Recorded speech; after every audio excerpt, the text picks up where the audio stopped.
Foreword.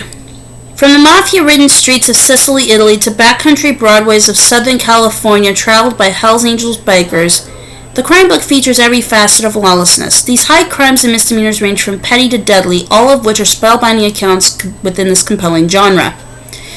While crime is one of the greatest problems across the ages and spanning the globe, people are increasingly fascinated with the criminal mind, as evidenced by popular true crime TV shows featuring desperados and the misdeeds they commit.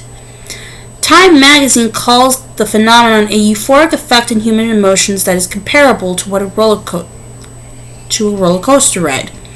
With the advent of modern technology, the details of these crimes are now brought to people's living rooms across the globe with gavel-to-gavel televised criminal trials and the news reports and aired internationally in real time. The telling of these tragedies is so popular that Investigation Discovery devotes hours of airtime to addictive true crime programming, including grisly murders such as that of the Black Dahlia, a story also told in this book.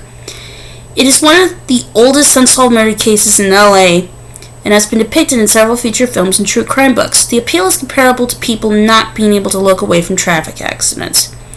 The 100 or so crimes and perpetrators featured in these pages are told by 4 seasoned best-selling true crime authors: Lee Meller, Shanna Hogan, Rebecca Morris, and Michael Carrington, along with my own telling of tales.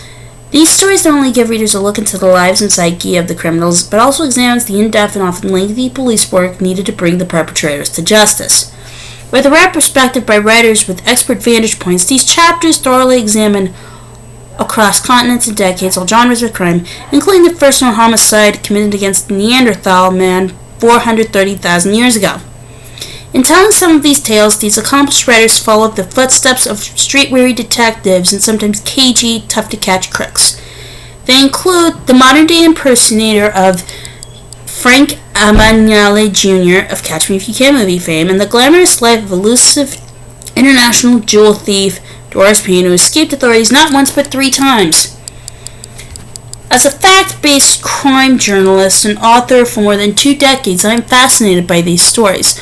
I followed newspaper articles as a teenager and dreamt of one day being able to follow a case from beginning to end by writing about it.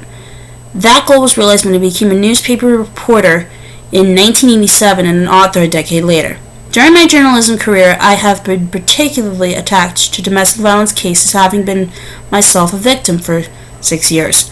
I understand firsthand what women and sometimes men go through and why they find it difficult to leave. My first brush with crime, however, occurred during my second year of college, and it stayed with me. I grew up in a crime-free middle-class suburb of San Diego, California, with near-perfect weather and safe neighborhoods, so it was shocking when on a spring night I became a target along with my twin sister and 2 neighborhood girlfriends. We took a weeknight jog just as we had dozens of times before.